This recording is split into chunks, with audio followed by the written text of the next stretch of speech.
So ఇందులో భాగంగానైనా పవన్ బాటలో జగన్మోహన్ రెడ్డి గారి అడుగులు హిందూ ధర్మం పరిరక్షణ పెద్దపేట కాశీనాయన ఆశ్రమం కూడా ఇంకది నీవు నేర్పిన విద్యయే నీరజాక్ష అని, నీవు నేర్పిన విద్యయే పవన మోహన అని, భువనమోహన నీవు భోగింపగాలని తనులత వలన సౌందర్యమేలని రుక్మిణి కృష్ణుని గురించి పాడిన ఈ భువనమోహనుడు అయితే నేను పవనమోహనుడు, పవనేశ్వర అంటుంటాడు కదా ఆయన. సో ఈ పవనేశ్వరుడు సర్వేశ్వరుడు సనాతన ధర్మం ఇదే మన రాజకీయం అని కాషాయ బట్టలు పెట్టుకొని మరో ఎన్టీఆర్ లాగా ఇదంతా వచ్చిన తర్వాత ఇప్పుడు జగన్మోహన్ రెడ్డి కొన్ని ప్రత్యేక పరిస్థితుల్లో వక్ఫ్ బిల్లుకు వ్యతిరేకంగా ఓటేసినప్పటికీ రాష్ట్రంలో ప్రత్యర్థి ఎదుర్కోవాల్సింది పవన్ కళ్యాణ్. ఆయన కనుక నువ్వేం రోలేస్తే నేను అదే వేయాలి కదా. ఇప్పుడు ఈయన నిన్న నేను వైసీపీ సోషల్ మీడియాకు వస్తే వైసీపీ సోషల్ మీడియాలో హిందూ ధర్మ రక్షకుడు జగన్ అని పెద్ద పెద్ద ఇవి పెట్టారు, హోర్డింగ్లు పోస్టులు పెట్టారని తెలుగుదేశం మీడియాలో డిబేట్. ఇప్పుడు మన పరిస్థితి ఇప్పుడు పోనీ హిందూ ధర్మ పరిరక్షకుడు జగన్ అన్నాడు అనుకోండి, ఏదో పెట్టుకున్నట్లే వీళ్ళు వదిలేయచ్చు. నువ్వెలా హిందూ ధర్మ పరిరక్షకుడివి, నువ్వు కాదు, నువ్వు పలానా చేసావు, నువ్వు అది చేసావు అని వీళ్ళు. అంటే ఈ చర్చ ఎక్కడికి వచ్చింది? రాజకీయాలు పోయాయి, విధానాలు పోయాయి, పథకాలు పోయాయి, ప్రాజెక్టులు పోయాయి. దేవుడే ప్రపంచాన్ని అంతా రక్షిస్తాడంటుంటే దేవుణ్ణి మేము రక్షిస్తామంటే మేము రక్షిస్తామని వాదనలాగా తయారైన పరిస్థితి. ఇప్పుడు జగన్ కూడా పవన్ లాగా సనాతన అనే పదం వాడడం లేదు, కానీ ఇది రెండోసారి సార్.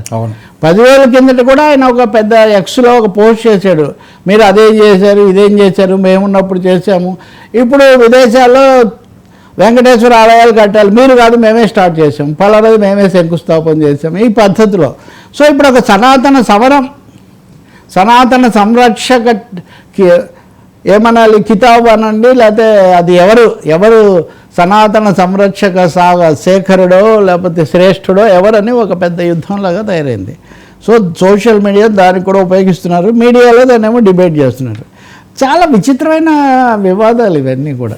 దేవుడు వాళ్ళను వీళ్ళందరూ దేవుడికి పెట్టి. కాబట్టి ముత్యాల ముగ్గు సినిమాలో ఒక డైలాగ్ ఉంటుందిలే, దేవుడి నగలు తీసుకెళ్ళి కాపాడాలని బావిలో వేస్తాడు ఆ కాంతారావు పాత్రధారి. మూర్ఖత్వం కొద్ది నేను దీన్ని ఇక్కడ పెట్టాను దేవా, నువ్వే ప్రపంచాన్ని అంతా రక్షిస్తుంటే నీ నగలు నేను కాపాడడం ఏంటంటాడు చివరకు. వీళ్ళంతా నిజంగా నమ్మకం అయితే కనుక ఇది ఏంటో ఇది చెప్పలేము ఇంకా మనం అంతే. ఈరోజు పవన్ కళ్యాణ్ గారు సో పవన్ మార్గంలోకి వచ్చాడు ఒక విధంగా చెప్పాలంటే. ఆయన రోల్ సీన మళ్ళీ ఆయన రోల్ ఏజెన్సీలో పవన్ కళ్యాణ్ గారు పర్యటన మొన్న కూడా అక్కడ ఏజెన్సీకి వెళ్ళారు. ఏంటి ఏజెన్సీ మీద ఫోకస్? ఆ మంత్రిత్వం ఉంది కాబట్టి అంటే మొదటి నుంచి పవన్ కళ్యాణ్కు మంత్రిత్వ శాఖ ఒకటి ఉంది, పర్యావరణ పరిరక్షణ అనేది ఒకటి ఉంది.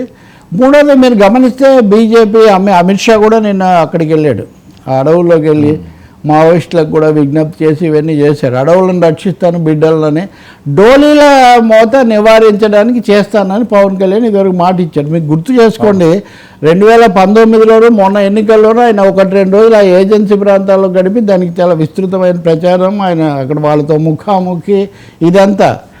ఈ మధ్య మేము ఇదంతా లేకుండా చేస్తామన్నాక కూడా 1-2 అమ్మాయిలు చనిపోయారు.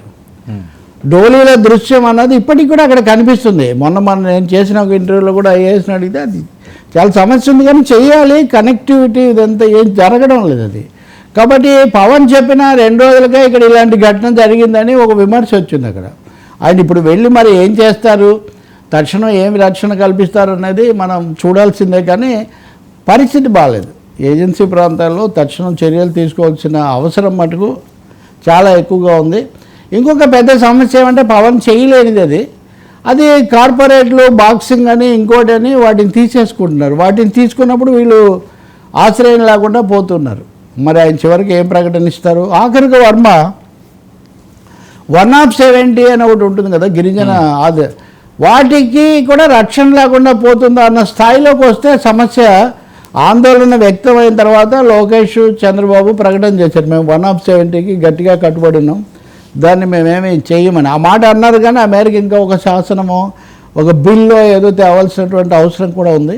సో ఇంత బహుముఖంగా ఉన్న ఈ ఏజెన్సీ సమస్యలకు డిప్యూటీ సీఎం గారు ఏమి పరిష్కారం చెప్తారు, అక్కడ ఏమేమి మాట్లాడతారు. ఉపాధి కల్పన కూడా డిఎస్సి పెట్టినప్పుడు కూడా ఆదివాసులకు సంబంధించి ప్రత్యేకంగా ఒక సెక్షన్ ఉంది, దాని ప్రకారం చేయమని ప్రత్యేకంగా జరపమని అడిగారు. ఆ పోస్టులన్నీ ఖాళీ ఉన్నాయి, అవి కనుక కల్పిస్తే ఆ ప్రాంతాలు బాగుపడతాయి.